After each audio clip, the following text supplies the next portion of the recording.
Hello, and welcome to Your Word is Your Wand. And this is a podcast that is designed to bring awareness to our spoken words and our silent words, and how, in a holy instant, when we change our words, we can change our entire life. My name is Carrie Mushaw, and I am your anxiety coach. And this is my business partner, Andrea, Andrea Alexander. Andrea And Alexander, and I am your anxiety coach.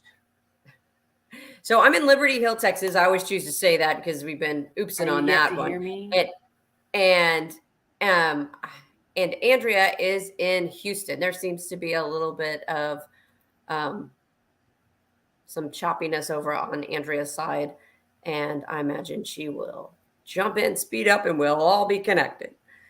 And so today we actually have a special guest, and his name is Lou. I'm going to bring him in just a minute.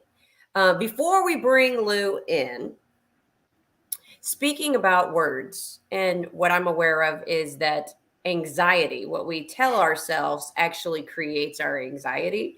And that's what Andrea and I are here to raise, is that the shifting of our language actually will shift how we feel in life, and that changes everything. That is the way we have experienced and been able to transform anxiety, both of us. And as we begin, we always enjoy beginning with a few breaths, because I'm aware that we're traveling from all over, and we come in and we listen, and we create this great sacred container. And as we create our sacred container, we enjoy beginning with a few big breaths. So as you are listening this morning or on a replay, we're going to go ahead and ask you to take a nice big breath right now. So everyone, just inhale really big and exhale through your mouth.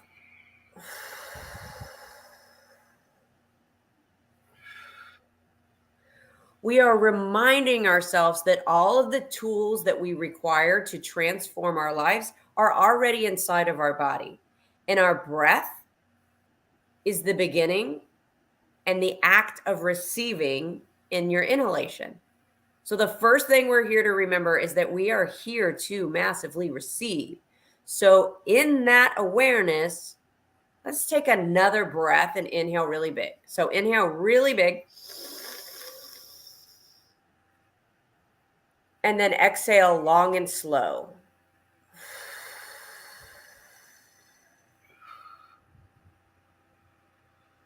We are remembering that our exhalation is letting go.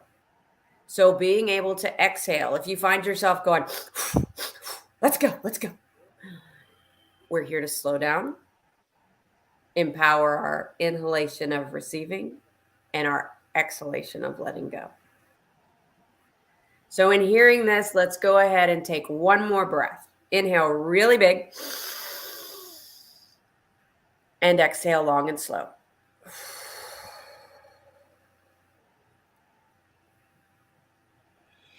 And the next thing that we do that is so massively powerful is Andrea and I use decrees. Decree a thing and it shall be. And as we begin, we're going to begin with a few decrees that allow us to go ahead and bring all of our energy into this space. So, Andrea, will you walk us through a few decrees this morning?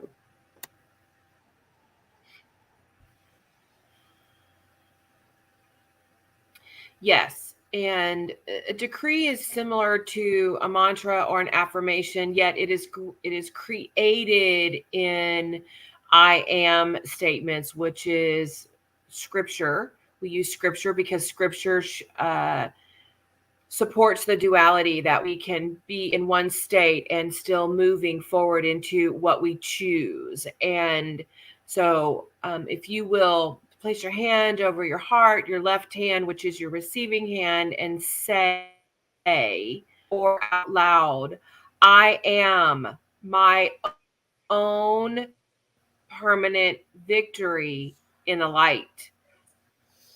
I am my own permanent victory in the light.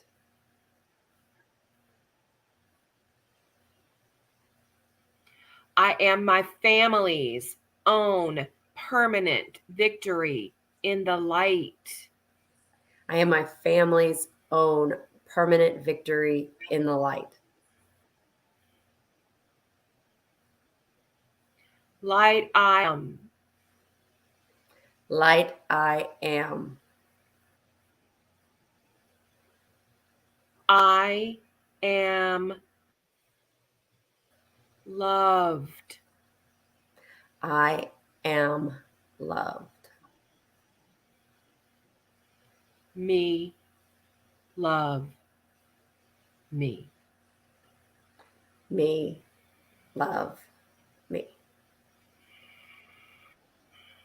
Awesome. Thank you. And as Andrea put victory on board, I'm going to bring in our guest, Lou, because he can massively speak into victory. So here we go. Lou, welcome. Thank you. Thank you for having me. Appreciate you guys so much. You're so welcome. And so, Lou, Andrea put on deck the victory. Yes. Victory in the light she put on deck. Yes, ma'am. And that is massively profound in your story. And so, will you share a little bit about who you are and how victory in the light, how you hear that story in you? Yeah, so that's how can I summarize so much? And right, so Lou Rosado Jr., financial advisor. I focus primarily on the educational part of being a financial advisor. I enjoy that process of sitting down, learning my clients as people. I always explain the money making aspect of things is gonna, that's the residual effect. I want to know about them and everything that makes them who they are, what they are, why they see life the way they do, what their values are, how do they see finances in their life, and how to tie them in, and doing so by keeping the values first. It's because my life used to be the exact opposite of that. And it wasn't until I realized that and allowed myself the freedom, so to speak, as opposed to the controlled aspect of decision making, to just go and see what my limits were. Don't just try to reach for something, just go, just reach, and wherever you max out, that's your limit. And it wasn't until I took that approach that I was then able to get on the other side of things, so to speak. For 40 years, I'd been on one side, which was survival, and not having any understanding of finances and how they work. Flip that around a little bit, and now I'm on the other side, and now I'm looking for those opportunities to reach back, in a sense, kind of reach back for me and other versions of me, of who I was 6 years ago, and bring them forward to where I am now, and hopefully the plan is to push them forward, into a place that they didn't even know was possible. The things I'm doing now, the conversation you and I were just having, me going all over the place, across the country essentially, and being able to speak to people in the masses now. I didn't think that was even a thing, you know. And in the span of, since what, I guess we're about 5 months or so, 6 months since It you was and I. less than that. It was less Well, than yeah, that. yeah. It's just it's insane, what has gone on since then, and when I just allow things to just be and stop trying to control, just go with it, and let things go. Just let things go, and just let your spirit be. Just live and grow. Yeah. And is it insane, Lou, or is it God? Yeah, you know what? It's crazy. I always thought, I was never a churchgoer or anything like that as a kid. And for like the first 40 years of my life, I was like, man, I'm a survivor. Like I did this. I did this, you know. If I ever used we, it was in the context of my wife and myself. You know, this is what we've done. And when at 40, I'm like, something is missing. I'm just not. And I was confused. Beautiful, healthy wife, beautiful, healthy kids, married decades. You know, my wife and I now have been together over 27 years. And I'm like, I don't understand. I don't understand. And that was the first time I ever had a conversation with him. I said, man, you know what? If this is, and it just goes to show how naive I was, right? I said, if this is you, show me. Show me. Like you talk to people all the time, you know. I think I'm a good guy. I try to do right. Show me this is you, you know. And it took a few months, and boy, did he. You know, it was insane. It was, the analogy I use is, you know, when you go to a matinee, right, and you enjoy the movie, and then you come out, and it's like, you know, 1 o'clock in the afternoon, and you're kind of blinded, and it takes your eyes some time to adjust before you can walk out and find your car. Same thing. I felt like I was watching a 40-year movie. It was incredibly entertaining. It was fun. There was ups and downs. And now life is really beginning, you know, and the ball was in my court, and I had to take it and run with it, you know, and it was a whole new ball game after that. It really was. Yes. And what we were talking about. So for those that obviously were not backstage. Signs did you see, Lou? What's that? Andrea. You asked that you be shown signs. What did you see? So, I asked, you know, show me this is you. And here's exactly what happened. This thing here is like, it's our everything anymore, right? It's my alarm clock and whatnot. And the one morning, it did not go off when it was supposed to. Never happens, right? Did not go off. I'm running late, and it's the one day a week. This was at my previous, before I became, before I moved and changed careers. The one day a week, you have to be on time. Everybody in the building has meetings on Wednesdays. I get there just barely in the nick of time. I had to skip my morning cup of coffee, no sports center, nothing, right? Get up, get out, get dressed, go. Finally, the meeting is done, and I go to a local convenience store to buy some coffee, which I never, ever do. Couldn't park in the front because it was super packed. I go into the back. I park my van, and I'm walking, and there's a man sitting on the curb, seamlessly, a homeless man. And he looks at me, he says, excuse me. And I figures, you're going to ask me for a buck or what have you. And he looks at me. Now, before I tell you what he said to me, keep in mind two things. One, I used to run a boys and girls club, right, years ago. Kids were like everything to me, and still are, right? And that was my way of giving back to kids, you know, and being everything I wish I had as a kid. Two, I used to work for a major cable company. When you do that, it doesn't matter what you do. The fact that you work there is enough for the family to come to you for anything and everything cable related. If internet is bad, they're calling you. If the bill's too high, they're calling you, right? And I loved it because I was always in a position to help, right? So I tell you that to tell you this. I look at the man and I said, yes. And he looks at me and he says, you have a bright spirit. Not only bright enough for you, but bright enough to enlighten those around you, which you enjoy doing. You don't have as much, what do you say? You don't have the time to do it as much as you'd like. And I see the kids hold a special place in your heart. I'm going to give you this and I'll pray for you. God bless you. And he gave me a little prayer card. Like that was it. That was it. That was him giving the ball back to me. You asked for it, you got it. Now, what are you going to do with it? You know, and I felt like I just floated right back to my vehicle. Like, who needs a cup of coffee after that, right? You know, I went back and I just lost it.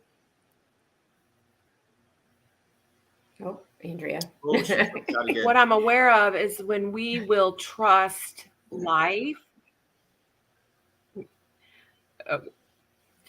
the wonkiness. I speed up, I connect in fun and Yeah. ease. What You I'm got, I aware think, of is that when we will trust life, mm, all of the things will line up for us. You were get to call things that you normally do in the morning that kind of align you. We don't know what life is doing for us in those moments. We have this fear of we're late, we don't get to do this, we have that panic, we have all of these things on deck. And the truth is, all of those delays that you experienced that morning may have saved your life, and they lined you up to hear the message from God, the universe, great source, whatever it is that you choose to call that. And it required all of that exactly right there where you were receptive to hearing messages that were coming earlier that day you'd yet to hear. yeah. And Yeah. so I it's all learned, where things in perfect order. that's when I learned sometimes you need to close your eyes so that you can see, and cover your ears so that you can truly listen. You just need to block everything and everyone out and just open that one channel. That's that true communication right there. And so what we were talking about And I heard you backstage. say, Goodness. Andrea's signal. Every time I talk, her signal. I love it. So, okay. So when we were talking backstage, one of the things that we were talking about was, and this is another moment, because one of the things that I'm aware of is, like Andrea was saying, when we're ready, basically, we'll get the message. And you had your opening. And when you and I were talking, one of the things you had said was basically that your personal journey, you're going to kind of keep it to yourself and going to kind of keep that quiet. And I was like, Yeah. why? I was like, that's the true, authentic you. And that's what people resonate with. And that's what they hear. That's where you create your connection. And I just remember you were like, like, Reserved and trying to be you're like, calculated, right? Yeah. yes, you are. I'm in the financial world and I'm going to keep that in my pocket. And I was, remember when I heard the stories, your stories about growing up and not having utilities and moving through all of that, I said that that's something beautiful for you to share. And what another thing that I really remember that you shared a story about your trainer and being with your trainer. Do you remember that? You said that you were with your trainer. Do you know what I'm talking about? The story I think, keep where the going. trainers asked you about working out and he was telling you to go do some work on the inner, and you were like, do you remember? Keep going. Okay, so I just remember, here's what you told me. You said, oh, my trainer, I went to go work out and I was working out my physical body, and he asked you about doing work on the inner, and Yes, you were like, I'm yes, good, yes. good. Yeah, And he kept going. Will you share what he said? Because I just love it. absolutely. Yeah. So he got me, one of the best things that you can do when trying to teach someone is get them to answer their own question, right? Yeah. Instead of feeding them, you make them dig, and right. So he was encouraging me to see a therapist.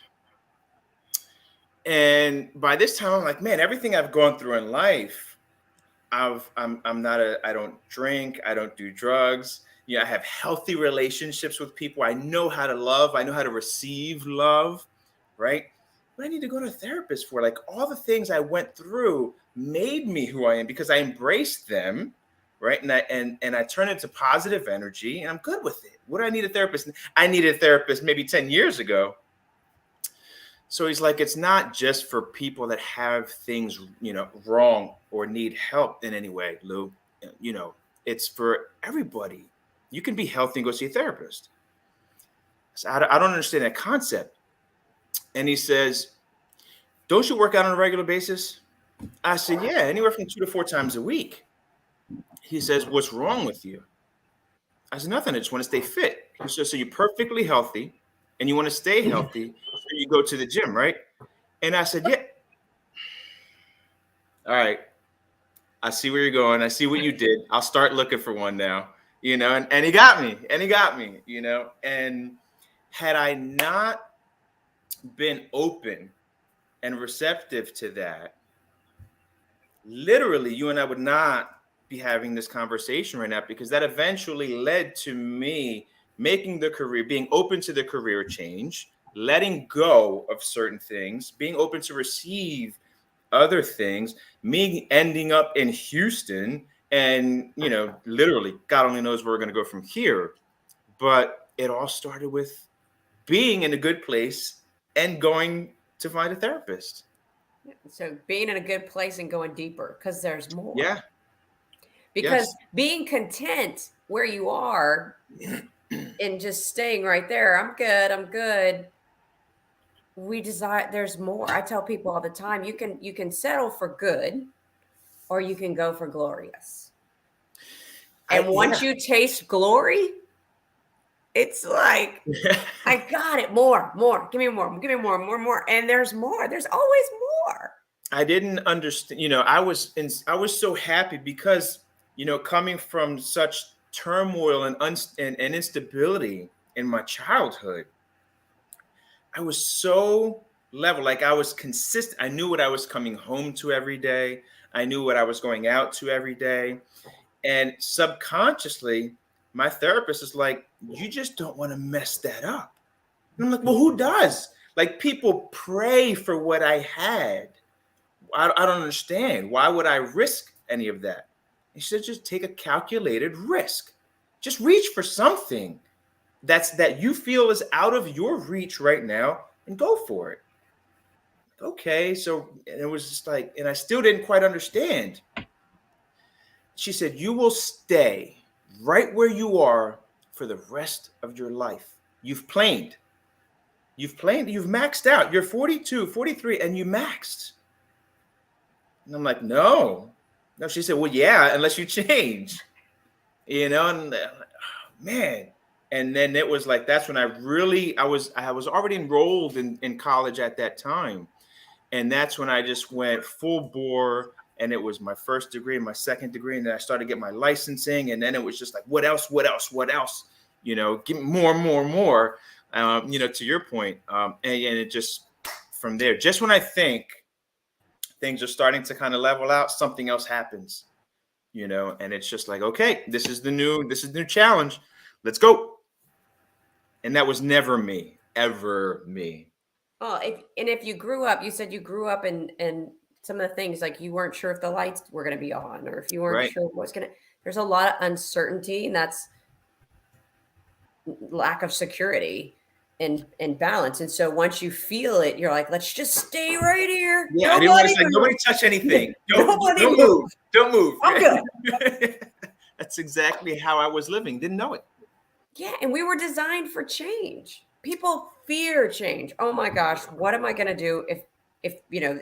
It's when we get to the point where, oh, a new job, a new house, a new person in my life, a new opportunity, a new anything, and people are like, oh, I'm not real sure what that's going to be like. And I mean, I have had the experience of fearing change because it's the unknown and being scared of what we don't know.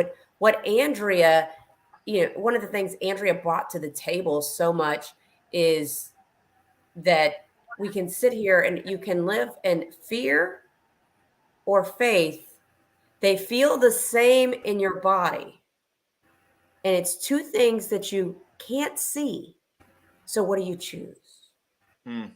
Like if you have fear, faith is something you don't see, and fear is something you don't see. It's all fear of what we can't see. That's what anxiety is. What I can't see and I can't control. There it is. There. That control thing. I can't control it. What am I going to do? And faith, you can't see faith either. But we're the ones that get to claim, what do you choose? And that's Andrea had heard that from another coach, and she brought that forward. And I was like, that is so profound. Two things you can't see, so we get to choose. And I would much rather choose faith than fear. Yeah, I mean, it's just it's so much more enlightening and liberating and freeing and fulfilling, to believe instead of fear, you know. And I love that you said the word believe, because the word believe means to be alive in. And Andrea and I are doing a relationship class right now, and we were just speaking into that a belief is an agreement. Hmm. So we agree. And when two or more people believe something, it becomes our truth. So in our family, if we have two or more people that have a belief, we will embody that and create it as the truth. Right. And we agree to it. So it becomes an agreement. And we're aware that we can change our beliefs. Just like what I hear is how much security you've raised, and being able to, how powerful it is for you and for the world, that change is a beautiful place to experience. Yeah, my issue that I had to overcome was all of the change I had ever gone through was all negative. I was everything was great up until I was 5 years old, right? Like for those 5 years, that whatever I can remember was beautiful. And then my parents split up and divorced, and dad left. And a year later, my mom lost everything. We were living in an abandoned house. Just like all of the change in my life was just nothing was good. Nothing was good, you know. And it wasn't until I had my own family. I was 16, 17. Who does this, right? A 16-year-old boy, 17-year-old boy in high school, looking at a girl, I'm like, nah, she's not wifey, you know. Like I was literally looking to create a family. It's like, nah, I would never marry her. No, I saw her at a party. She was smoking. I'd never marry her. Like these are the thoughts, 16, 17, 18 years old, because I just wanted normal, wanted it so bad. Met my wife when I was 19. She was 18. We got married 4 years later and never looked back. And she was of the same. Now fortunately her parents, she's got that her parents are still married to this day. I don't know, they've got 40 some odd years. They're married now, so she had that stability. Still a series of economic challenges that came about from not being financially literate. In the 80s, they didn't understand the balloon mortgage, and they wound up losing their house and had to move into a smaller apartment. So even the changes that she went through were from a negative perspective, or from an economic perspective, negative in nature. So we had that commonality there, that common thread. And just the past year, I just came back home. I've been away from home for a year. You know, we're going to be moving to Houston this summer. Currently in New Jersey, it's where I'm at right now, back home. But I was staying in an apartment in Houston, 1,600 miles away from every bit of foundation I had. To start writing our new chapter. So talk about change. Leaving my wife and kids at home to be in a city I don't know. I only knew one person there, and that was the person who hired me. In a new career, without my wife, without my kids, without any friends or family. It was just me out there. And that's when it was like, all right, it's not just me, it's us. We're going to be okay. We're going to rock this out. I might make some good decisions. I might make some not so good decisions, but I'm going to go. And I was still, didn't realize it, but still wasn't full throttle until I had that conversation with you. And it's like, you know what? I could be missing out on an opportunity to touch another spirit right now. I could maybe not reach another soul right now because I don't want to hold a mic in my hand and tell my story. All right, let's go full throttle and see what happens. here we are. Here we are. I don't know. This is probably my 6th podcast I've been invited to speak on. I've it's been a beautiful journey thus far. Awesome. Andrea, so Andrea has your greater mission that she has become aware of in your statements. And I've heard it too. Andrea, do you choose to share with Lou what his greater mission is? Let's see if she can connect. Okay, so I have it over here on the side anyway. Go for it. We are, so when you've, Can you, so what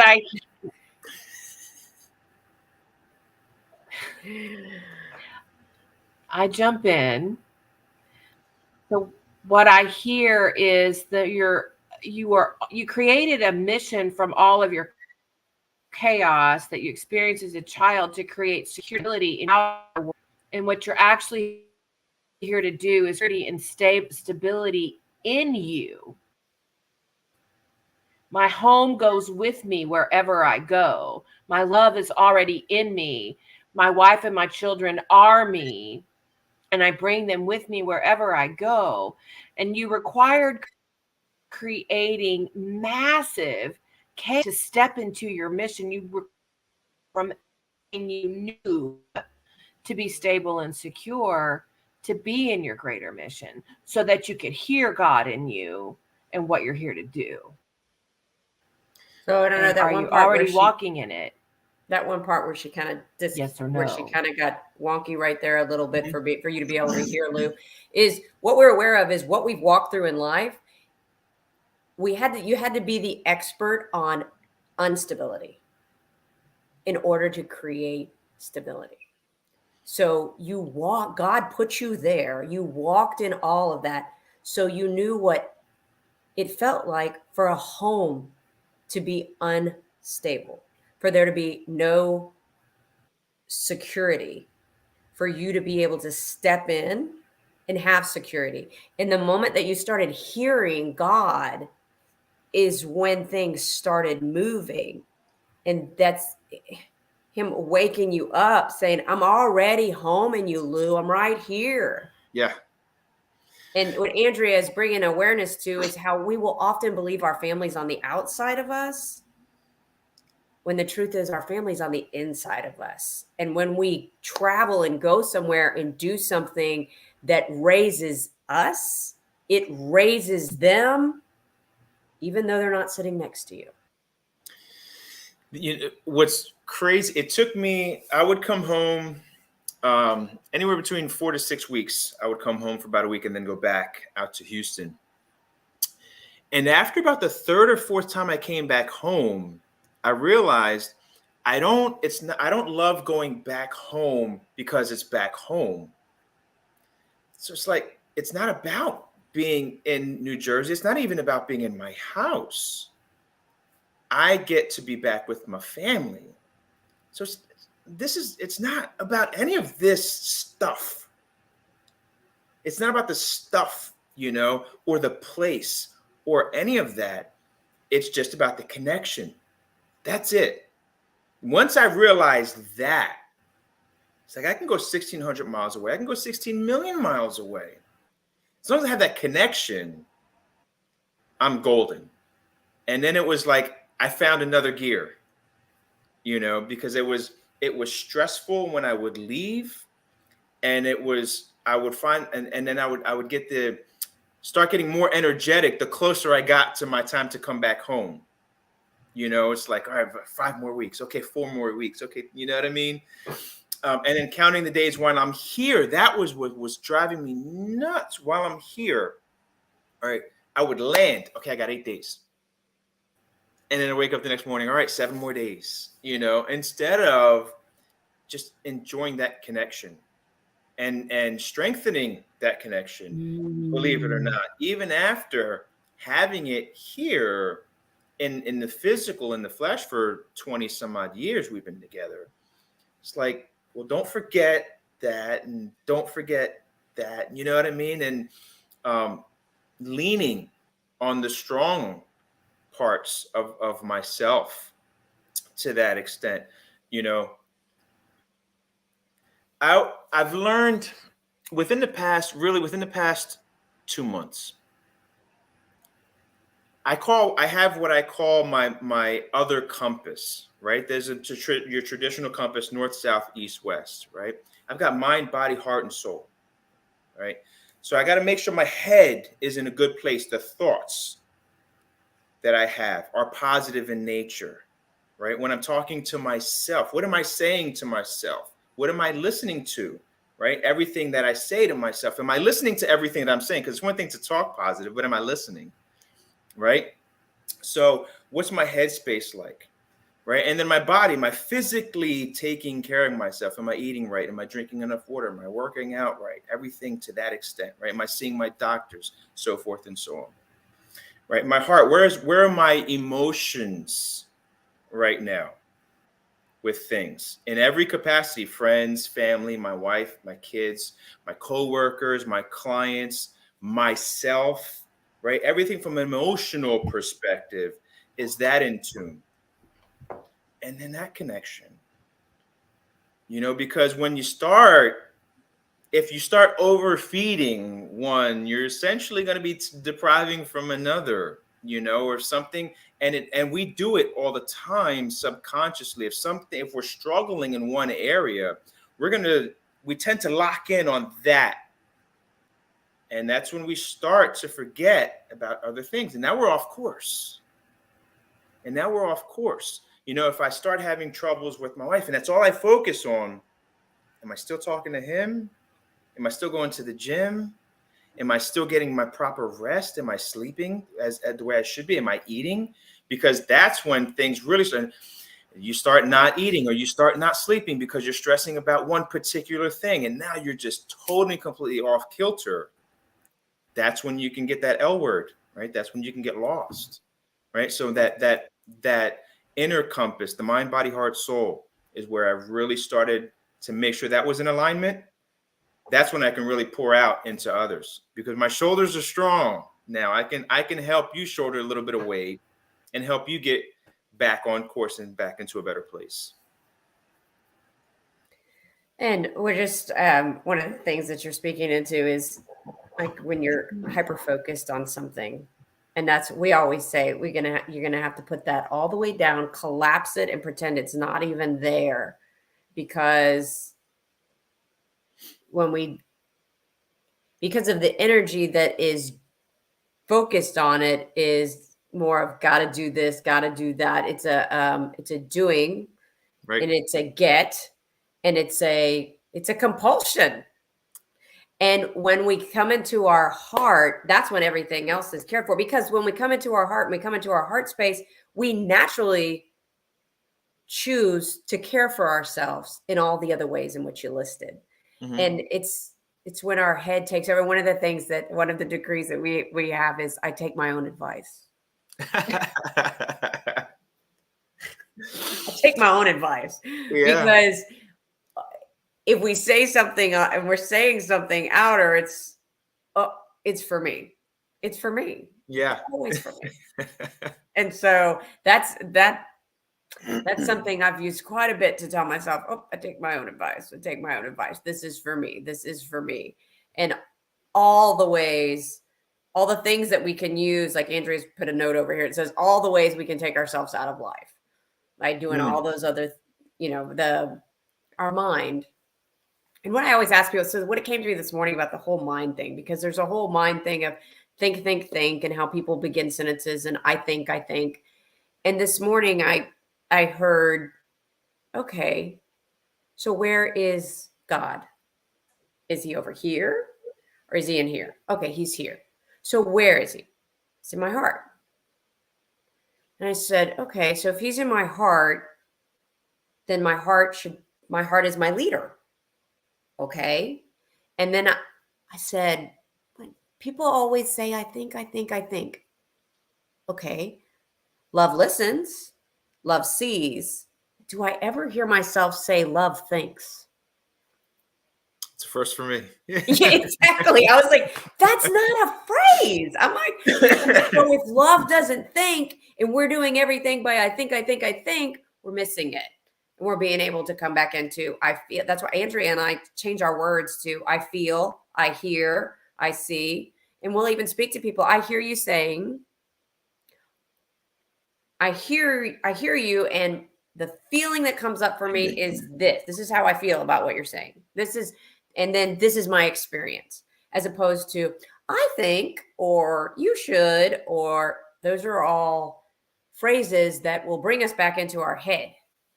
And so by an empowerment of our hearts, we come from a different space. And that was really new for me this morning. My love thinks. No. One of the first conversations Andrea and I had, I saw the instant connection of how we do what we do. There are coaches that do what you do, but not necessarily how you guys do them. And there are tons of financial advisors. You can't throw a rock and not hit one. But how do they do what they do, right? And why do they do what they do? So her and I were speaking. I was like, man, there's a total connection there. One of the things, as you were speaking, I heard you say something that literally describes how I work. The one thing I strive to do is separate, and within my clients, separate their emotions from their finances, right? Don't worry about making emotional decisions from an emotional perspective. And that's hard to understand for some people. Like, I love my kids. Why would I not want to give my kid everything?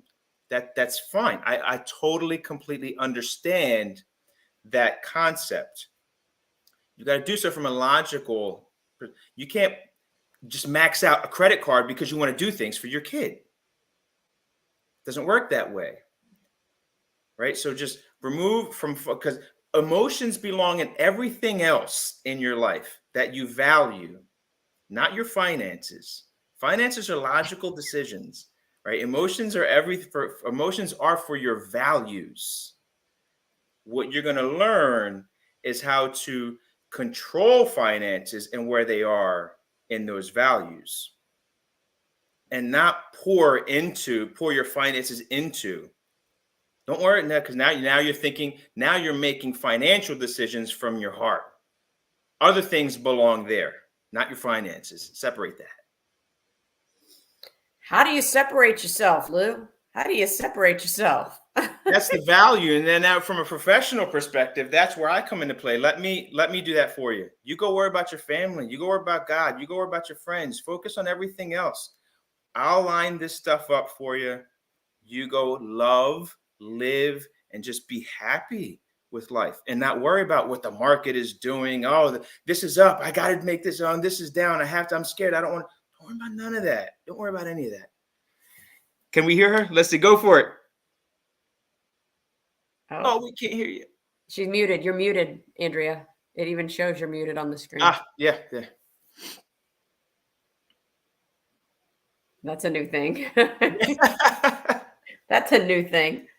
See if I can. There, she's got it. There. Okay. So you said separation. And what I'm aware of is that the way that people spend, if they're buying clothes, buying cars, overspending, what they're doing is they're using their small self, of the little self, to fill in things that they have yet to feel, places where they've yet to feel valued. And so people choose to do things for their children, and there is an underlying subconscious pattern to give them what they didn't get themselves. And so we're trying to fill up.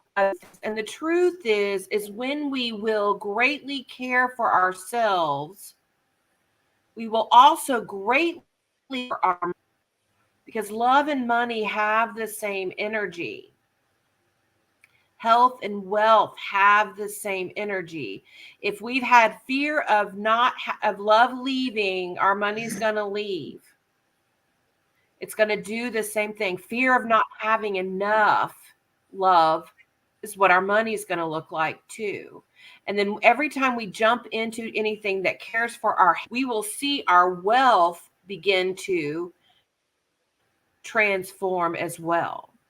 So separating who we are and our emotions from money can serve us. Does it may support us? Might. And what we will do, what Carrie and I have discovered, is we'll be with the underlying feeling of money, which means owning it, taking responsibility for how I feel about money, fear, not enough, undervalued, spend, not knowing how to support our money growing. That's when we actually can begin to make new choices, create new healthy habits that support our money, support our family, support our choices. And so separating what we feel keeps us in resistance. And what we resist will persist. And so if you've been resisting having enough and trying to make all that money grow, even when there's still fear underlying, it's going to yet to serve you as greatly as possible. Yeah, you said magic word, which is habits. I yield. When I try to dial in on behaviors, and more often than not, if someone is a heavy spender, particularly credit cards, there is 9 times out of 10, very, very few times is that just irresponsibility. Very few, very, very few, very, very, very small percentage. More often than not, there is something in the background, a long time ago I didn't have, and now I can, so I will at all costs, and even the opposite. I mean, I've got one a set of clients. He's retired. She's nearing retirement. Show her portfolio. She'll be fine for 3 decades. And she's paranoid about retirement next year. Will I have enough? Like everything in the financial world would have to go completely upside down in every capacity for an unheard of amount of time for her to even have the slightest chance of any semblance of what she's afraid of in her head. And it's just because of other things. So we have those conversations, and address that. And there was progress there, and she's understanding. She'll be okay. Now I'm working on what I call the buts. It's like, yeah, see, I'll be okay, but no buts. Well, the but cancels everything afterwards. Right. I tell people we tell people it's just a cancellation. But what we're saying is that doesn't really what you're speaking into when you speak into the emotion of what they have going on, the feeling that the pattern of a belief that there's not enough because of something they experienced growing up. And it may have looked like money, but it very much may replicate. It actually may be security and love. Those are the two things that are actually, and when you're addressing that, are you truly separating money and emotions, Lou? When you're speaking to your clients about their pattern and they're able to hear you, you said now she's able to hear you about the pattern of believing that there's not enough, and that she's believed that forever so far in her life so far, and that she's had that experience from before. I'm asking you, are you truly separating emotions? Are you actually walking in emotion? Yeah, I focus on perception. Yeah. Which one? It's perception of money is essentially what I try to get all the way down to. What's your perception of money? Not finances, right? Because money and finances are two different things. What's your perception of money? If you see it as survival, air, food, water, we need to address that. And I won't let you know, it'll just be in the form of casual conversation. and I'll just look for some keywords here and there, some statements. Body language is huge. Tone, right, on certain things when we're having these conversations. And I'm looking for why you see money in that form. Because the next step up is where I want you to be. Ultimately, the third and final step, but that second step is you see money simply as an investment. If there's overtime that you work, great. That just means that's going to be more into my 401k or more into my IRA. Not, okay, now I can go ahead and pay my complete electric bill instead of partial. Right? So your perception of money, with the ultimate being, leverage, because there's an anxiety level that comes with things like debt. No debt. Everything is cash. Okay, so I need to know why that is. So I'll have conversations to dig and see why you see. Is it just a lack of information? Sometimes you just don't know that not all debt is bad debt. There is such a thing as good debt. Like, did you buy a car before? Yes. Did you pay $10,000 for your car, or did you borrow some money from a bank? Do you make payments? Well, that's good debt, right? And there are other forms of that. So we start having that conversation. Sometimes it's just a lack of information, lack of knowledge. That's cake. But then there are other things where debt is perceived as bad, even though it's good, or just because of experiences. Now the conversation is going to be based on finances, but I'm digging. I want to find that source and address that. I don't want to just turn off the fire alarm, right, and still have the house in inferno. I want to put the fire out. Yes, which I hear you. You're going to the root. And what I hear is when we go into the root of the belief and we find what they're believing, it's what they've been raised, it's what they know. And that is feeling, though, Lou. That's what I'm saying to you, is you're not truly separating. I hear you saying you're separating. Well, what I'm hearing is that's not really true. What I hear is that you are going deeper into their belief to find what the pattern is. And that is all wrapped with how they feel. Because if you're telling me that when they work with you, they feel relief and they feel ease, my friend, that is a feeling. Yeah. That is a feeling. That is a feeling. Keep your feeling over there. It's here, and I empower you to own that it's here, because when you do it differently like that, and you're actually able to go to the root, which, like you're talking about the alarm, you're able to go to the alarm and to be able to shift that and to support them in shifting that. That's powerful, and that is feeling, and that is where we're speaking of that. Creating stability and security. What you had to do is you had to create it in you first. And that's why I empowered you to speak into your thing, into what you have experienced, is because when someone goes first, that's the person I desire to hear. Because I don't want you to tell me what you read in a book and the different licenses you have, and you got all that. I desire to hear you went first.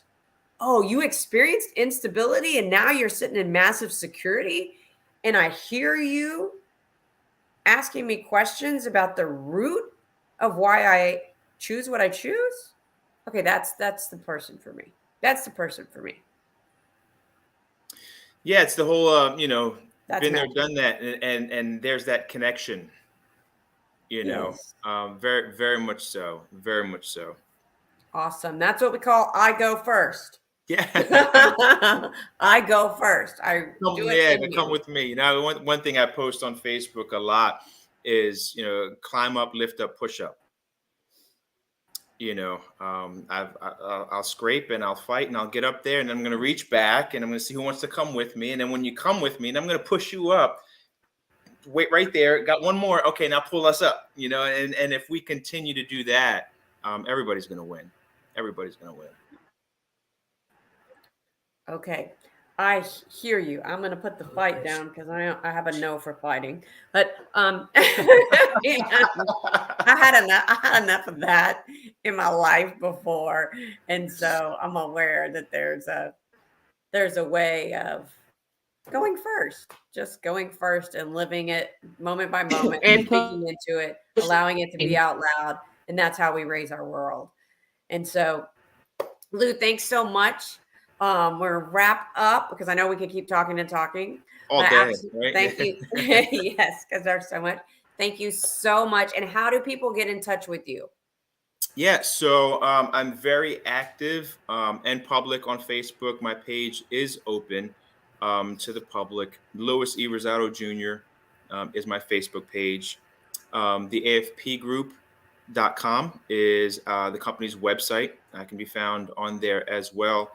And thankfully, I've been so active over the past year. Really, it was actually pretty cool. You can Google Is my that an name. AFP group? AFP group, yeah, Okay. AFPgroup.com. Somebody found me on Google. Just Googled my name, and that was actually a pretty cool thing. Some other work that I'd done, a community service project I did for Flint, Michigan, was actually the inception of the conversation. He said, "Didn't you do a water thing for Flint?" I said, "Yeah, where'd you find that?" He said, "Yeah, I looked you up on Google, man." I said, "Oh, that was actually pretty cool. It was pretty cool." My belief is we all Google our name and see what comes up. It's so fun. Yeah, it is. It is. It's It was so actually pretty fun. cool. It was pretty It's cool. so fun. So fun. So thank you so much Thank you for being both. here, Lou. And yes, and so we will, this podcast will be found on YouTube and on our Facebook and Body page and on my LinkedIn page so that we can continue to share. And if you desire to get in touch with Lou, he has a different approach to finances, playing in his feeling world. And I empower him to own that even more. Received. It received. Awesome. Awesome. Thank you so much. And Thank here you is both. Thank you you. are so welcome. So here is our channel there. Love it. And next week, see you there. Thank you. Bye.